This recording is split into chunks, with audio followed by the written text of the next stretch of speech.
저는 이 경계 문제와 관련해서 계속 이렇게 반복되고 사고가 이루어지는 게 경계 실패에 대한 원인 진단이 잘못된 것이다. 저는 이렇게 보는 것이거든요. 그래서 이 경계 문제는 감시 장비도 중요하고 그다음에 철책이나 이런 어떤 시설, 경계 시설물도 중요하고 또 시스템도 대단히 중요합니다. 네네.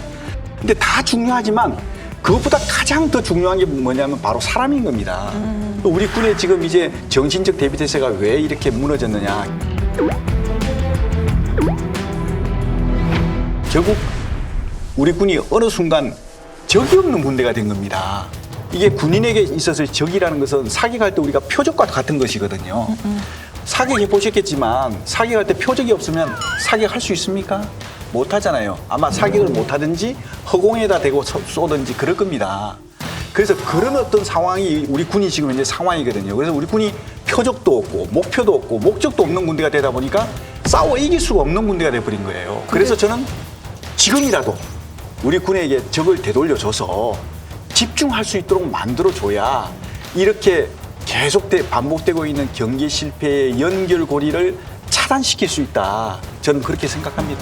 전체적으로 맞는 말씀인데요. 그런데 그렇다고 해서 뭐 문정부 들어와서 특별히 이런 뭐 기강이 했다라는 것도 좀 과도한 지적이라고 생각됩니다. 이미 뭐 그전 정부 중에서는 무장공비가 침투한 사건도 있었는데 그거를 일방적으로 이렇게 할 건 아니라고 생각되고요.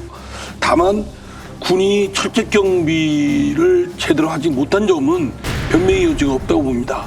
1년여 사이에 같은 사람으로부터 같은 장소에서 이렇게 뚫려 있다는 거는 뭐 어떤 현실적인 제약이 있고 어려움이 있어도 변명의 여지가 없다고 생각되고요. 같은 그 22사단이 그 해안 경비하고 이제 육지 경계까지 같이 일을 하다 보니까 어려움이 많다고 그러더라고요. 특히 이제 장병의 복무 기간도 짧고 뭐 여러 가지 같은 차원에서 현실적인 여건은 경계하는데 어려움이 있어서 이에 대한 여러 가지 지원이나 뭐 이런 것들이 필요한데 그게 아무래도 이제 제대로 안 된 것 같습니다. 특히 소위 경계 장비의 과학화를 고도화시킨다 했는데 지금 CCTV는 장병이 그걸 발견을 못했고, 맞습니다. 예. 그리고 경보음은 출동을 했는데 별 이상이 없는 것으로 했고, 지금 군에서는 오작동이 많다. 특히 동물이 출동을 할 경우에 사람인지 동물인지를 감별이 안 된다. 이미 그 시중에는 이상한 동태를 보이는 용의자, 범죄의 용의자 같은 사람들을 딱 포착을 하거든요. 그런 것들도 저는 그 경계 장비에 도입하면 충분히 훨씬 고도화될 거로 생각됩니다.